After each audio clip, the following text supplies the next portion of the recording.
And I remember a customer coming up and asking me for something with citrus in it. And I was like, who likes citrus candles? No, thank you. Um, I had nothing. I never took it into consideration that people liked things that maybe weren't my absolute favorite.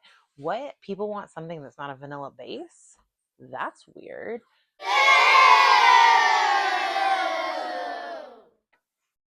Hi, friends. Today I wanted to talk to you about the 5 things that I did wrong when starting my business. My name's Ashley, and I'm the owner of Mrs. Frizz & Co. I make candles, wax melts, car fresheners, and room and linen sprays. I operate my business out of my home. I am a mom of 3 little girls, ages 4, 2, and 6 months. So life's a little busy. I don't want this video to be entirely negative. So at the end, I'm going to tell you about a couple of the things that I did really right when starting this business. Bit of backstory, Mrs. Frizz & Co. was started in 2020 during the pandemic after my first daughter was born. I knew I wanted a business. I just didn't know exactly what I was going to do. I did, however, know that I was going to be the brand.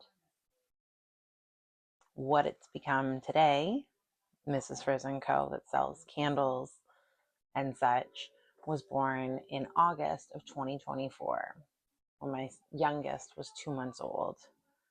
So, having now spent 6 months operating my small business, I've had a little bit of time to reflect and I've learned a few things.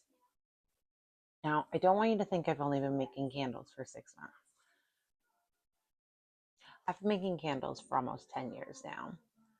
Originally, it started in 2015 when my husband and I were engaged, and I wanted to make mason jar candles as my wedding favors. I made some, and they were awful. They tunneled, they went out, they didn't smell like anything. I also made a huge mess while I made them. So quickly I realized that making 100 of them was not in the cards for me, and I pivoted and ended up making red pepper jelly for my guests. I didn't stop though, and whenever I had a chance, I would try and make a couple candles. I got a little bit better, and that was when I really started doing a lot of research and honing my skills. So last year, after my youngest was born, I decided to revisit the Mrs. Frizz & Co. And I really put some thought into what I was going to sell. And candles seemed like the obvious choice for me. I'd been doing it for almost 10 years. I loved it. And it was something that I could do while enjoying doing it. So once I knew what I was going to sell, where did it all go wrong? Let's start from the top. First thing I did wrong was I had no plan, nothing. I took a picture of a bunch of candles that I had made, posted it on Instagram, and said, Mrs. Frizz makes candles. That was it. That was my intro into my small business. I did not know where I was going to sell my candles. I did not know what else I was going to sell. I did not know who my target customer was. I had no business plan, nothing, not even a piece of paper with a couple little notes written on it. Looking back, that was wild. Those were wild times. I had no business starting a business with zero plan. Huge mistake. If I could go back in time, I would have written an actual business plan. In fact, here I am still working on my business plan. In the future, if I were to start another business, I would not forego my plan. I would want to know exactly what I was selling. I would want to know exactly where I was selling it, and I would want to know exactly who I wanted to sell it to. These are some pretty important things to know when you're starting a business. So to dive in head first without that information really left me floundering a little ways down the line, but we'll get to that. The second thing that I did wrong when I started my business was I didn't test my products enough. Now, specific to the candle world, the number one rule is test, test, test. There is no world where you are selling candles that you are not testing all the time. Now, my candles were rather tested and I felt pretty comfortable about them. But what I didn't do was test all my products, and I didn't test them in variable settings. So looking back, I definitely would have spent more time testing wax melts, testing car fresheners, finding friends, family, local candle lovers who would test my products for me, because there is something to be said about wax melts in particular, where I thought they would all perform the exact same way. There's no wick, there's a lot less science behind them, you could say, but they don't all perform the same. And I didn't learn that until a little later down the road. Not to say that all I wanted to sell was really strong smelling wax melts. Not everybody loves a super strong scent. And sometimes it's actually nice to have something that is a little more subtle. I have a lot of customers who actually request that, but I didn't know what to offer them at the time because I hadn't tested them all. Same with the car fresheners. A lot of people don't want car fresheners in their car that like punch them in the face when they get into it. And I couldn't have told you what ones did what. I knew that I liked all the scents, but I didn't know that they were going to perform differently. I spent so much time focusing on testing my candles that I neglected my other products. So, my car fresheners, I remember getting into my car and realizing that I couldn't smell the car freshener. And I was like, that's so strange. Like, I would have thought that it would have smelled so nice when I got into my car, only to learn that certain oils don't diffuse the same through the wood caps of the car fresheners. I didn't know that because I hadn't tested them. All of my sales were in person markets. So I just wanted to have products on the table. I didn't have time to test each and every car freshener. The nice thing, I guess, about candles is that I'm in a bit of a quiet season right now. Since the holidays ended, January rolled around, I've had a lot of time to work on things. And one of my main tasks has been testing things, especially things that I wouldn't normally test. Room sprays are a new product line for me, and I am giving them to everybody with a little questionnaire asking for feedback because I want to make sure that when I bring them to markets this year, they're the best absolute room sprays that people can find. You need to test your products. That's the only way you're going to learn them. When somebody comes up and asks you questions at in-person markets, you don't have time to do the research and figure it out. You need to provide an answer immediately. I know I have some friends who will actually buy products from me to test them. They just buy them at a discounted rate. I do give some products away for free, asking people to give me their feedback on them. There's zero chance that I can test everything, but it is so important. And not even just for candles or wax melts or car fresheners or whatever. No matter what you're selling, no matter what you're bringing to a market, you need to know it inside and out. And that can be hard when you have a lot of products. So call in the reinforcement, get help. Make sure you give yourself enough time to test all your products. And this leads me into mistake number 3 that I made, because if I wouldn't have made this mistake, mistake number 2 wouldn't have been so bad. But here's the thing, mistake number 3, I had way too many options. I could not narrow down a small core candle line with a couple melts and a couple car fresheners. Mm-mm. I wanted it all. I wanted to essentially operate a Bath and Body Works out of my kitchen. And I mean, I was pretty successful because off the hop, I went to my first market with like 13 cents. And I think by my second market, I had 18, and it just went up from there. Way too much to start, No wonder I couldn't test things, but I also didn't know any better because I didn't have a plan. So it would make sense that I couldn't narrow things down. The problem for me is that I love everything. The reason I love making candles is because I love things that smell good. So if I smell it and it smells good, I want to make a candle out of it or a product out of it. I ended up with entirely too many options. For a starter, I don't think that you can't grow to that phase, but it is a lot, especially when you are not only making the product, but you're making the labels, you are making the descriptions, you have to post each one onto your website or your Etsy or whatever. And if they're in all different jars and you can't use mock ups, it's an insane amount of work. Too many options leads me to my fourth mistake. And that is, and I can't even believe I'm saying this, I did not track or document anything properly. Now, the reason this one really just is a knife in the heart is because I'm a project manager by trade. I have literally been managing millions and millions of dollars worth of construction projects for over 15 years. And I didn't keep my recipes in order. I didn't keep my material orders in order.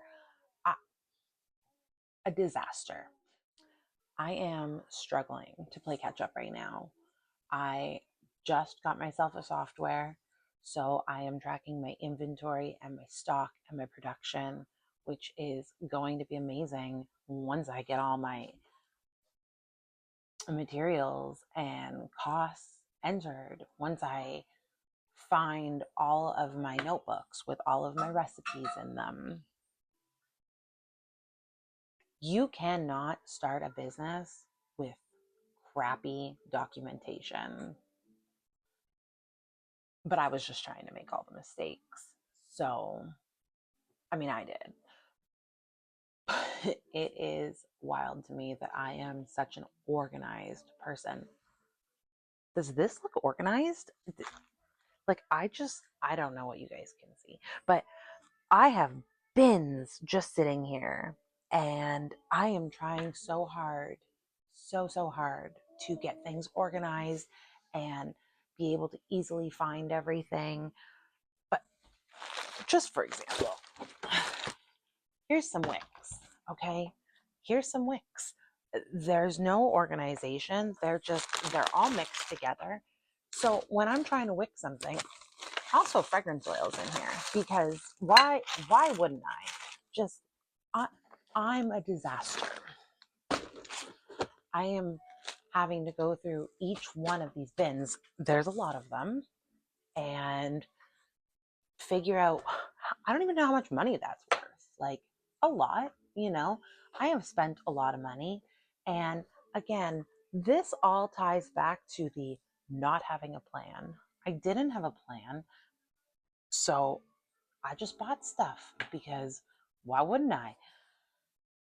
And now I'm playing catch up. It is so much work. So do yourself a favor. If you're starting a business, please, please, please track everything down to the paperclip. If you don't know if it's something you should be tracking, I will tell you. Yes, you should be tracking it. Okay, so where are we? We have realized that I had no plan. I did not do enough testing.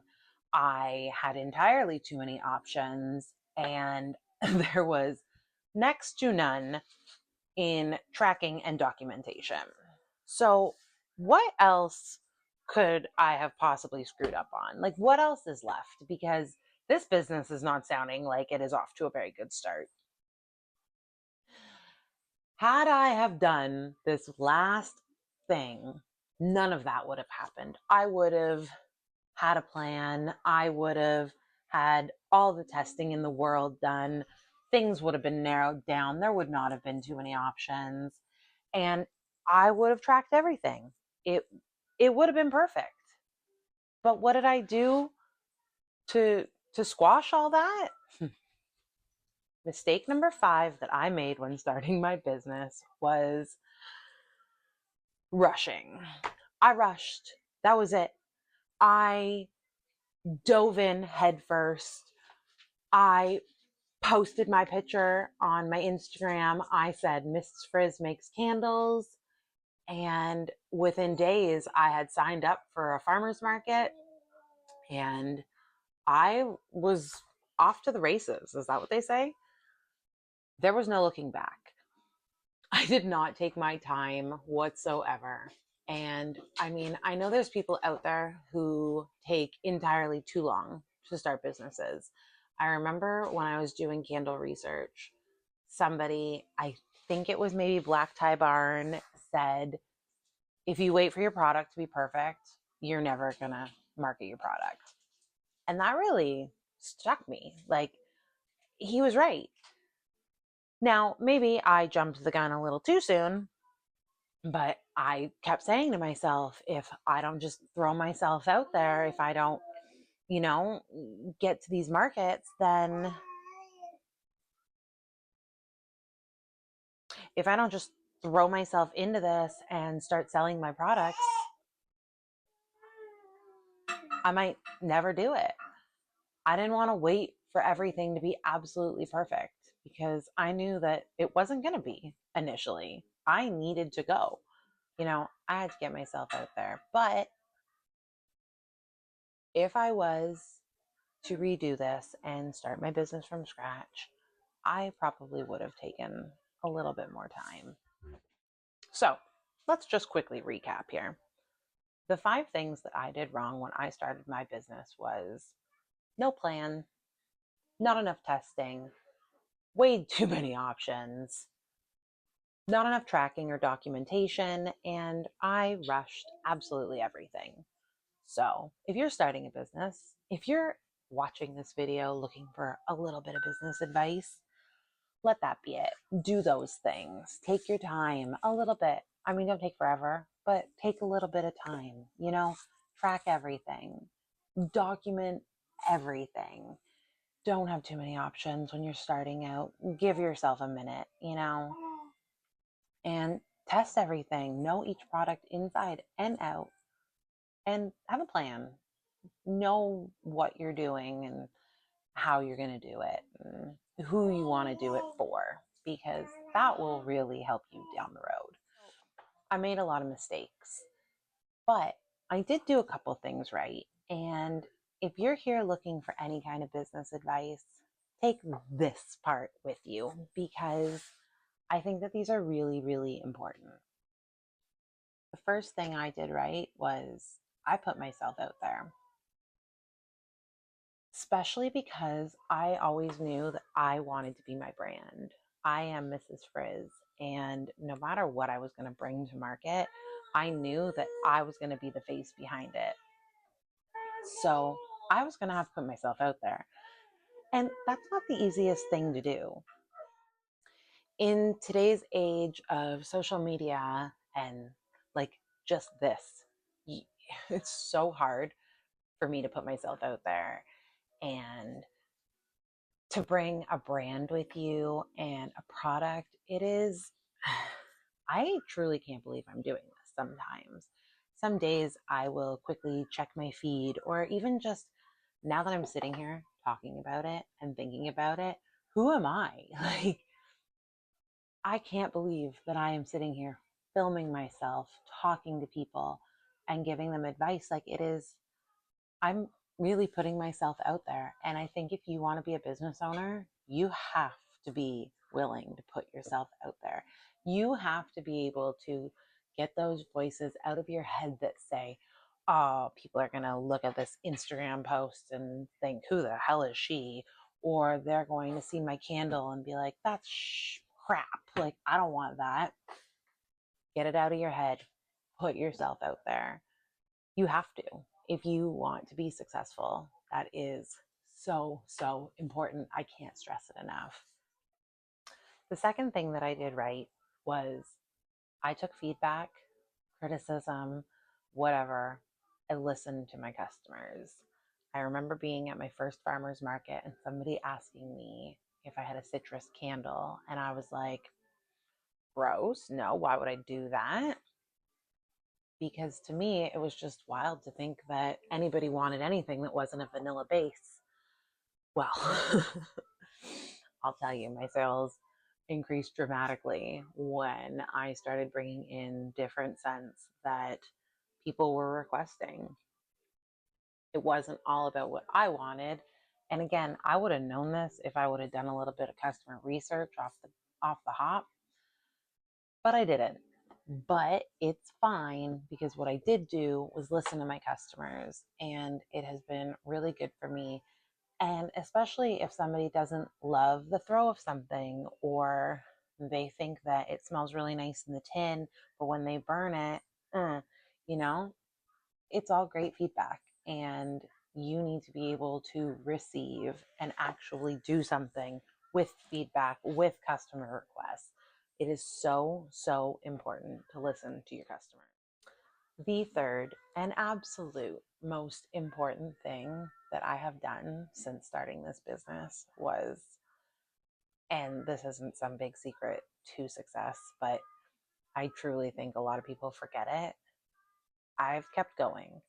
I have had some really rough days where I am in the trenches and I am trying to, you know, finish my production. I'm making labels, I'm making descriptions, I'm trying to get things posted online. I'm trying to pack my boxes for a show, and all while trying to figure out, how much to charge for something and put it on my Instagram. And it's a lot. It can be a lot. Like I said at the beginning of this movie, it feels like a movie because I've been talking forever. But like I said at the beginning of this video, I'm the mom of 3 little girls. I don't have 24 hours in a day. No, I have a couple hours in the day where I am not being pulled in 30 different directions by tiny little human beings. To focus on my business, I find as much time as possible, but it's hard. And it's really easy sometimes to think like that is that, especially like have a show and, it's a dud. In my 6 months of business, I have had one show where it was just a dud. It wasn't my crowd. They were there for another reason. It was like an event that just had a couple vendors. And, anyways, it was terrible. And I remember after that being like, wow, I don't ever want to feel like that again. And then I had to remind myself, like, girl, you own a small business. You probably will feel like that again. I feel like that every time I post something onto my website and I don't get a sale within, a couple days, or I post something on Instagram and I don't get a boatload of likes, or people don't reach out to me asking if they can buy it. It is so easy to feel like you're failing and to want to quit. It is harder to keep going. And if you're going to have a successful small business, candles, soaps, accounting, whatever your thing is, you need to keep going. So, all of this to say that if you have or are thinking of starting your own small business, I wish you nothing but the best. And you just need to put yourself out there. You need to listen to your customers, and you need to keep going, because that's what's going to get you to where you want to be. And I will keep going because I can't wait for the day that I can look back and watch these videos and see how far I've come and how organized I am and how well everything is tracked, how great of a plan I have eventually developed, and how I have been able to slow down and take my time a little to make sure everything's perfect, to test everything, and then track those testing results. I hope you found some golden nuggets in this video, and I hope that you are able to start your journey without making all the same mistakes that I made. And I hope that you do the things that I did right also, because I promise you they will be very beneficial down the road. So if you found this helpful, do the YouTube things. And no matter what, hopefully I see you in the next one. Thanks so much for joining and have a great day. Bye, friends.